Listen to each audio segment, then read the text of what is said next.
Welcome to this explainer. Okay, today we are going to break down one of the most dramatic, shocking, and honestly historically significant events in modern history. We're stepping back to June 1st, 2001, heading to the Narayan Hiti Royal Palace in Kathmandu, Nepal. Our goal today is to understand exactly what happened on that fateful night and how one single devastating tragedy forever altered the trajectory of an entire nation.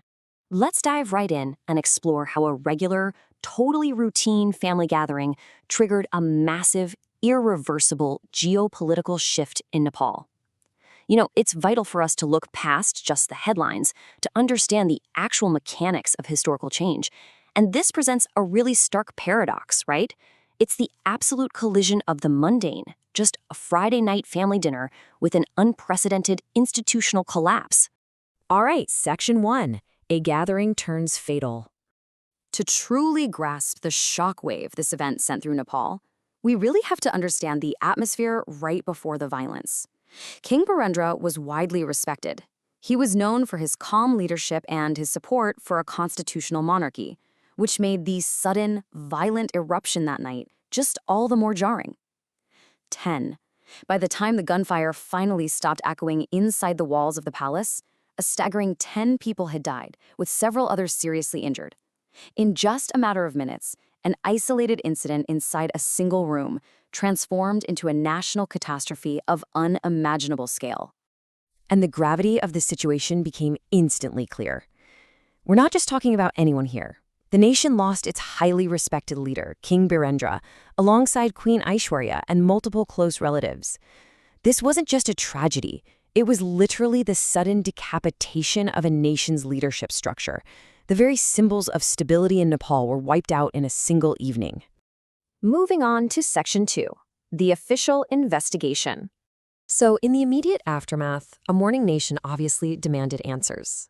The official report concluded that Crown Prince Dipendra was the sole shooter. They laid out a really specific, tragic sequence. It started with a severe familial dispute over a proposed marriage. That was followed by his consumption of alcohol and drugs, which ultimately culminated in him opening fire on his own family members before turning the weapon on himself. This is the exact timeline the government formally presented to the world. Which brings us to Section 3, a 3-day comatose kin.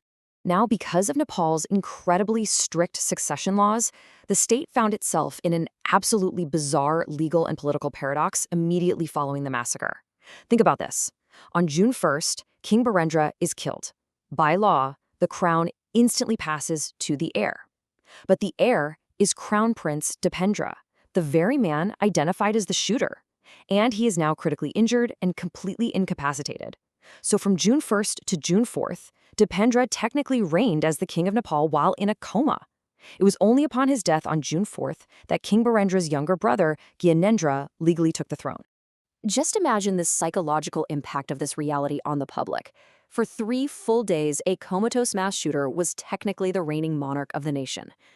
It left the entire country in a state of unprecedented shock, confusion, and deep systemic limbo. The foundation of the state wasn't just shaken, it was totally paralyzed.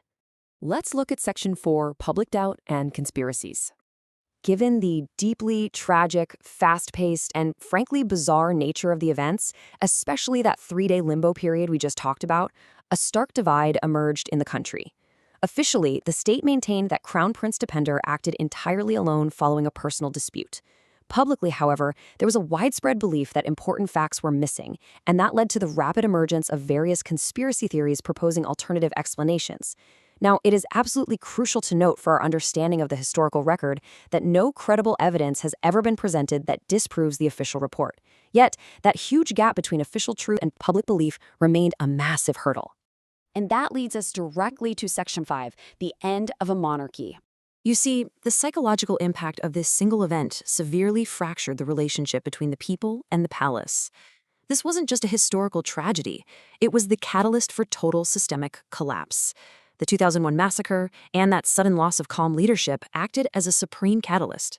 It created a massive ripple effect, a sharp decline in public trust, and volatile political instability fueled by all those questioned investigations. The momentum from that loss of trust culminated in a stunning ultimate outcome in 2008. Nepal formally abolished the centuries-old monarchy entirely and transformed into a federal democratic republic. The events of literally one night in 2001 rewrote the constitution of the country by 2008. Even now, more than 2 decades later, this remains a national tragedy that fundamentally changed the course of Nepal's history. It is still one of the most discussed and highly sensitive subjects in modern Nepalese society.